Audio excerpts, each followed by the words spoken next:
ట్రాఫిక్కి అంతరాయం కలుగుతుందని చెప్పేసి ఒక్కొక్క అడుగుని తగ్గించుకుంటూ వస్తున్నారు నిర్వాహకులు.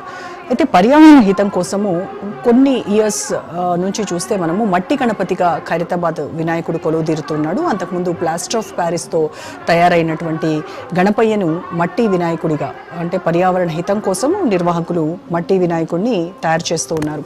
ఇక ఖైరతాబాద్ వినాయకుడి ఆ మహాగణపతి చేతిలో ఉన్నటువంటి లడ్డూకి కూడా చాలా ఇంపార్టెన్స్ ఉంది. అది తాపేశ్వరం లడ్డు అక్కడి నుంచి తయారయ్యి ప్రత్యేకంగా తీసుకొని వస్తారు. ఆంధ్రప్రదేశ్లో ఉన్నటువంటి తాపేశ్వరం గ్రామంలో ఇది తయారవుతుంది. 2015 నుంచి ఈ సంప్రదాయం కొనసాగిస్తూ ఉన్నారు, తాపేశ్వరం నుంచి తీసుకురావడము. అలాగే ఇక ఖైరతాబాద్ గణేశుడు అనగానే నిమజ్జనానికై తరలి వస్తున్నప్పుడు ఆ శోభాయాత్ర ఎంత కన్నుల పండుగ, ఎంత కన్నుల విందుగా ఉంటుంది అనంటే మాటల్లో చెప్పలేము, మనం వర్ణించనలం కానిది.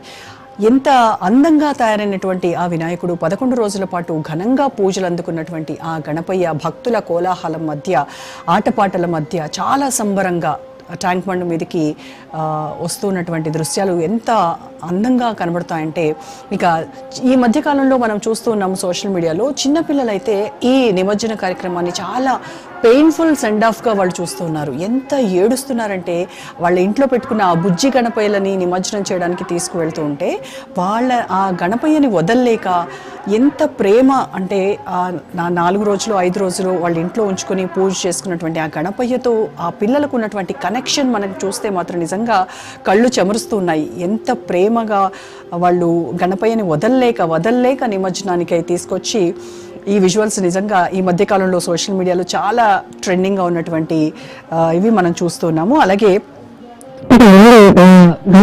ఖైరతాబాద్ గణేష్ దగ్గరికి వస్తే మాత్రము ప్రతి సంవత్సరం కూడా ఒక స్పెషల్ థీమ్తో ఈ గణనాయకుడిని తీర్చిదిద్దుతున్నారు. ప్రతి ఒక్క సంవత్సరం ఒక్కొక్క పేరుతో వస్తాను. లాస్ట్ 2 years కనుక 2023లో చూస్తే శ్రీ దశమహా విద్యా గణపతిగా కొలువు తీరాడు. అలాగే 2024లో లాస్ట్ ఇయర్ చూస్తే శ్రీ సప్తముఖ మహాశక్తి గణపతిగా కొలువు తీరిన గణపయ్య ఈ సంవత్సరం విశ్వశాంతి మహాశక్తి గణపతిగా, ఇలా ఒక్కొక్క ఇయర్ ఒక్కొక్క థీమ్తో ఆయన రూపొందబడుతున్నారు.